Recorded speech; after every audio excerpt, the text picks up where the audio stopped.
to Zen Talks. Well, as you all know, Zen Talks is a platform to share ideas and speak to inspiring people, leaders, trailblazers from all walks of life so that they can share their learnings, their insights, and we can learn from their journey. And right now, while we are grappling with the epic crisis that we're all facing due to the second wave of the coronavirus, most of us are coping up with loss, devastation, and grief. But there are some of us who are actually coming forward to actively contribute to the situation. And on that note, I'm going to introduce my guest, a very special person who is the man behind Mission Oxygen, Rahul Agarwal. And welcome, Rahul. Welcome to Zen Talks. Thank you so much, ma'am. It was a pleasure to be here. Sure. Rahul, tell us right now, well, we're all grappling with this crisis and the entire humanity is trying to cope up with the pandemic. What was the main pillar of thought behind actually coming up with a solution to the pandemic and the oxygen crisis that we're all facing? To be very honest with you, I think it is just a basic instinct of feeling of, to be able to do something. Everybody was looking for some way or the other. You're just getting SOS calls all day.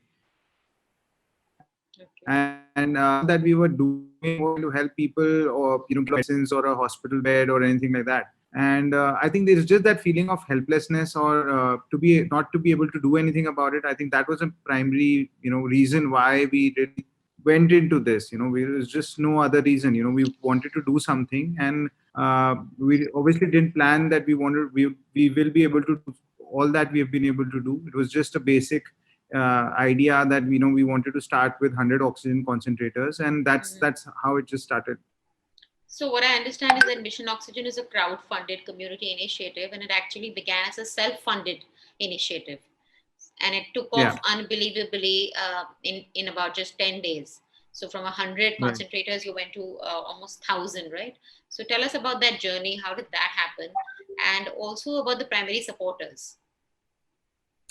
So as you rightly said that, the initial thought was that our family wanted to just donate 100 concentrators. And that's the reason why I actually reached out to a few friends and, just wanted to ask, how can I buy them? So that we could just donate to a hospital around us. Sure. When we actually went out to see, we realized that there were none available. I mean, there was nothing available that you could buy, which was medical grade and that hospitals could make use of. And at that point, I think, we basically, I spoke to a few of my friends and everybody, sort of had the same feeling that they wanted to do something. And we just went ahead and, started raising money for it. Initially, we put in a lot of the money was put in by us guys. And then when we scaled up, when we decided that, okay, 100 is just not going to do anything, because when we started talking to doctors and hospitals, we realized that the requirement was in tens of thousands. So we increased the number to 500, then 1,500, then 3,000, then 6,000. And obviously we needed money for that. So the money came through from, crowdfunding, and, we reached out to everybody in the world that we knew, all our friends and the idea was basically picked up, and it sort of became this Mission Oxygen initiative where, a lot of my friends who are also entrepreneurs, they joined in. To be very honest with you, last 16, I don't know how many days it's been now. It's been 16 days now, 17th day. So in this last 17 days, we've not done anything else. Like, we've been doing this for 20 hours a day and everything else, because I mean, otherwise you can't do it. I mean, right now it's about more than 100 people in India, around 20-30 people in China. Everything, it just seems like it's just buying concentrators and getting them into the country. But, we have people who are sitting in factories, who are, taking care of flights, charters, trucks. Then there is entire allocation process. We have a requirement of more than 42,000 oxygen concentrators right now from 1,000 plus hospitals, 1,000 plus hospitals, right? We've gotten into oxygen plants now. The first plant we ordered set up an oxygen plant, right? Yeah, we have it. The first one went live yesterday at Deen Dayal Upadhyaya Hospital in Delhi. So it'll serve 100 beds. Congratulations. We ordered 9 more. We've ordered 9 more already. 8 are flying in from Turkey on Friday. Another one will be there in 10 days in Hyderabad. We're looking at another 50 to 100 plants. So it's there is no, I mean, no matter what we do, we just feel that, it's still a drop in the ocean, so No, how can but we it's a very stop? And when huge contribution, and I think some amazing numbers out there. Like I believe you already donated 806 concentrators, and your team has ordered almost 6,000 concentrators currently, right? yeah, yeah, yeah, So yeah. that So, itself is so momentous. yeah, Great. so let's see. There's a fight for everything right now. I mean, even though we've paid 100% to get up shipments on time from the Hmm. factories, getting them out into the airports on time, getting them on planes on time, everything's a sort of a challenge right now. So But I'll basically, work out, I'm sure. I'm sure it will. But you're basically a bunch of entrepreneurs who've scaled this up and made it viral and even, in fact, made it global, right? And I believe you've got a lot of support from some celebrities like Sachin Tendulkar and some Bollywood celebs like Varun Dhawan and a few. So tell us more about the execution and deployment and how did the traction happen? So at what point in time did the traction pick up? So right now, just to give you an example, like a context of this, I have 160 groups on my phone right now, which start with Mission Oxygen. So, Okay. we have teams for everything from every day, probably 10 or 12 new groups get created. We have groups with 7 or 8 state governments right now, with railways, SI, with Mhm. the tank suppliers, with logistics companies. And I think, what's really happened is the all around efficiency in what we are doing is Mm. tremendous. I mean, I've never felt like this working with, it's like you're working with, 100 CEOs and all of them are All at doing this, once. yeah, all at once and with a single minded mission. I mean, nobody's making any money out of it, right? I Of mean, course. No, no, no. It's we're just not giving back to getting a society, single but at a penny. very crucial hour. Yeah, so therefore, that's why your people are taking ownership, right? So there is a fundraising team, there is a Mhm. social team, there is an influencer team, there is a team that right now, I mean, in a few hours we have our event, which 20 plus artists have sort of come forward pro Mhm. bono again. We have ENY who's doing pro bono auditing of our account. We have Luthra and Luthra who are doing pro bono. So And you a also lot have of people Google from and around the Cisco world, who backed you up, right? A lot of big Google, corporates have also Cisco, backed up. Johnson and Johnson, Google, Cisco, Johnson and Johnson, Apple, they're all doing fundraisers for us with their employees. That's So wonderful. I think the main thing here is that, because I think people see that, we are not a sort of a professional NGO. So, and Hmm. we are like in this for no other reason than to But to just help help, people save lives, yeah, yes. and because we are able to sort of deliver on ground as well. I mean, Hmm. we're what 16, 17 days old, and we have already brought in 1,000 concentrators, distributed to 100 plus hospitals. Hmm. By 20th, in 10 days, we'll have all 6,000 in the country because so many people are there and they're taking leadership on things. That's why we're able to Absolutely. manage and do a Ownership, lot. yes. So tell me about this event. This event is also a great scale. It has again taken off in a huge way, and you've got so many big artists, great names associated. So how did that happen? So wherever people are contributing, they are contributing. Like people in banks are helping us open keeping their branches open for 2 to 3 hours more. People who Okay. are in the film industry, they're supporting us through social media. People in the artist industry, like singers, they're doing these events like us. Hmm. So I think wherever people are able to contribute, they're contributing because they believe at least they're able to trust us for what we are doing. Great, great. But there is clearly a severe shortage of healthcare infrastructure, hospitals, ambulances, beds, drugs, oxygen.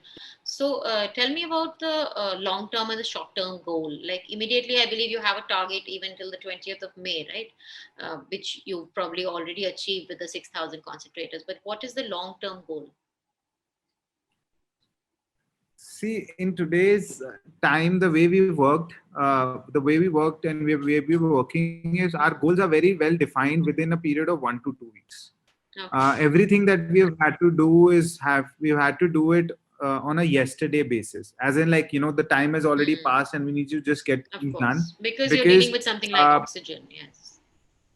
yeah, and because the entire world is after it, though Hmm. even though there is so much lack of it in hospitals and in places, on the contrary, the entire world is after these factories that are producing these equipment, and yet they are not getting delivered to hospitals.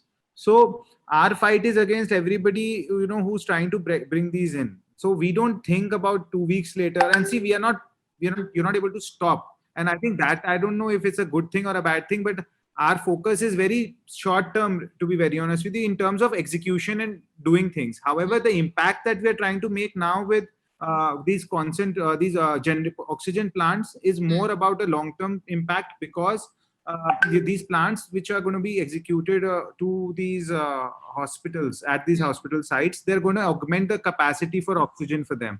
So they'll be able to use these plants for the next 10, 15, 20 years. And so if there is a third wave or a fourth wave, at least they'll never run out of oxygen completely, right? And you'll actually, true to your motto, that, help hospitals save lives in the long run as well. So it's not just that's what about we're the doing. Pandemic. Probably even afterwards, it'll be helping in a big way.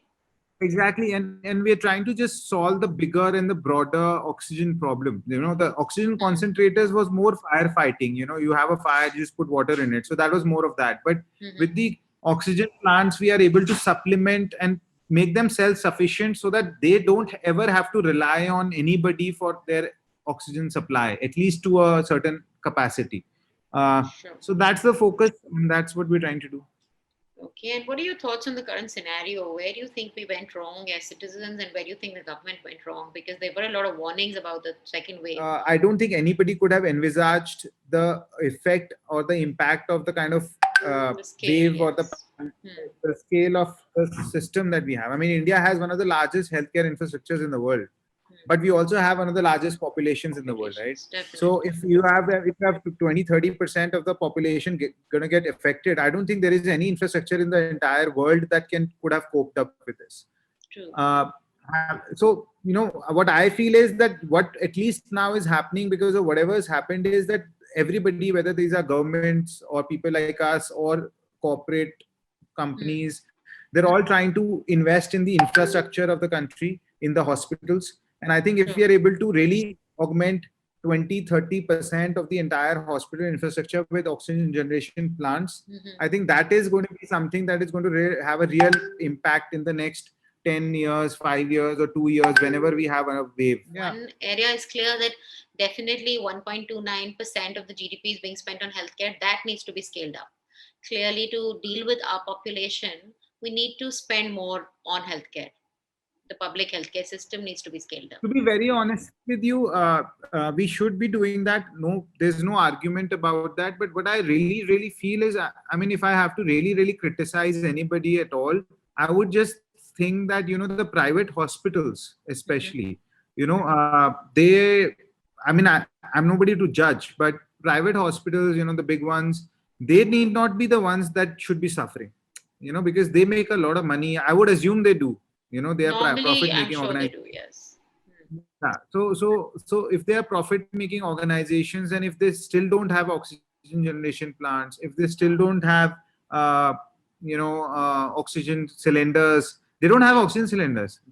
Maybe I think on a policy level, what I feel is that the government could probably bring some kind of a law where they can make it mandatory for every hospital in the country to have an oxygen generation plant of their own, at least any new ones, or they can give out a timeline for 2 years, 3 years for every hospital to have their own oxygen generation plants, so that in future there is no dependency.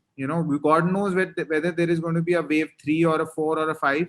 Whatever people like us are doing or government is doing right now, even then it will not be enough.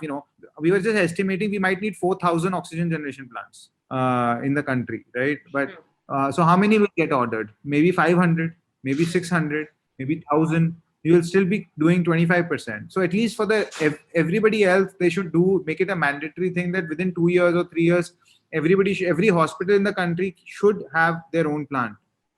Definitely. So that itself is a long-term goal. But you're also planning to provide oximeters to hospitals and help smaller hospitals in the long run, right? Yeah. So we are also looking at high-flow nasal cannulas that work just one step before the ventilators. Okay. These high-flow nasal cannulas are actually very good equipments, because they don't really, they're not invasive. So you don't have to puncture or, a patient. And they're really, really effective. The problem is that they're really expensive machines. So each machine costs about 2.75 lakhs or something. So a lot of the hospitals don't buy them. So we're buying a lot of these machines also to donate to hospitals. And at the same time, oximeters is something that we want to get into it, but the problem is that a lot of these hospitals, government hospitals and others, they have oximeters, but they're poor quality of oximeters. Mhm. Now, if you the basic problem with a bad quality or a not certified product is that when you do your measurements of oxygen, now if your reading was supposed to be 88, 87, it'll show 78, and at that point you get panicked.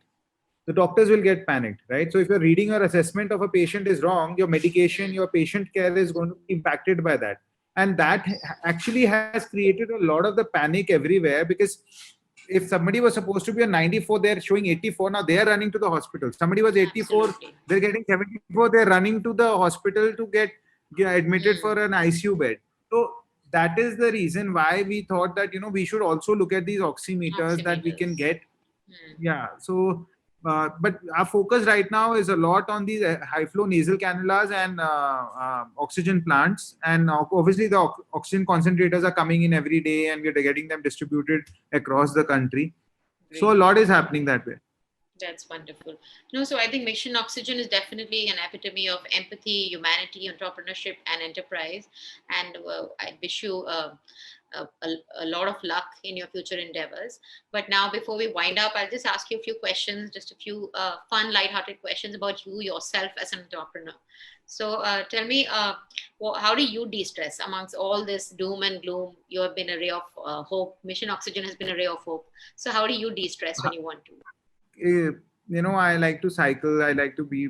I don't know. I don't take a lot of stress, to be honest with you. I'm not a very stress-taking person that way. That's So good. I'm That's mostly good. de-stressed in any which way. But A series that you like to watch? I don't watch a lot of TV, to be honest with you. But I don't know. I like Friends. Okay, we all do. We all like Friends. Any icon or idol that you've been following or want to be like? I like a lot of entrepreneurs. I read a lot of biographies. I like Elon Musk a lot for his enterprise and what he's able to do in life, and take initiatives. Steve Jobs. So there are a lot of books I read. I mostly whom I idolize are mostly entrepreneurs. So It's very interesting. So tell me, three things no one knows about you. three things no one knows about me. Very difficult. I don't know. I cycle a lot, so I try to do 50, 60, 70 kilometers a day.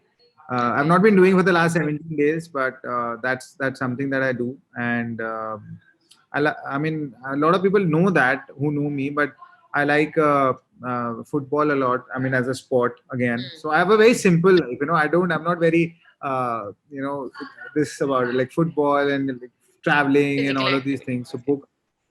Yeah, I mean, all of this. I mean, I really don't have any things that I do. People would know about me. Very difficult to figure out. All right. Difficult question for me. So what's your favorite holiday destination? It has to be Spain. I have been there 6, 7 times in the last 10 years. So I keep, for some reason, I keep ending up there. Okay, that's a lot of visits to Spain. Great. Okay. So, and what is your favorite cuisine and your instant pick me up, like a mood uplifter when you're really down in the dumps, something that makes your mood better instantly? Favorite cuisine? I think my entire family is a foodie, so we love eating all kinds of cuisine. So I wouldn't really have a preference, but we are quite cuisine agnostic. We as long as it tastes good, I think we are quite okay with having anything. But mood lifter, I think I have 2 kids. I've not, to be honest with you, we're living in the same house, not met them for 17 days. Okay. So, That's but hard. still, maybe if I'm spending a couple of minutes, or I'm just, in With the them. morning or evening, if I'm with them, I think that's a good relief. Great. And the last question is that if you could trade lives with someone, be someone else, who would that be and why? I don't think so. I want to trade my life with anybody. What about Elon Musk? Because see, no, not even him. Because I'll tell you why. Because see, we see a lot of great things on media and on social media and digital media, and it's very difficult to really gauge what kind of a life somebody is having. Just That's success or money doesn't define happiness. So I feel that I'm very comfortable in my skin and in the kind of life that I'm living, in the sense that I know all the goods and bads about it. I don't want to get into anybody's problems. Great. I'm Thank happy you. handling mine. That's a practical approach actually, because there is a joke about that when you put 10 people in a room and you ask them to interchange their problems, they all actually want to go back with their own problems. They don't want to take anyone Yes, else's problems. exactly. So I never want to switch my life with anybody. I mean, whatever it is, good or bad, at least I know what it is. That's true. A known devil is better. All right. So thank you, Yeah. Rahul. Thank you for being with us, and wish you all the very best for Mission Oxygen. I hope that more and more people come forward to contribute to this initiative. So thank you for your Thank you. time, and thank you for being on Zen Talks. Thank All you. right. Thank you. Thank you.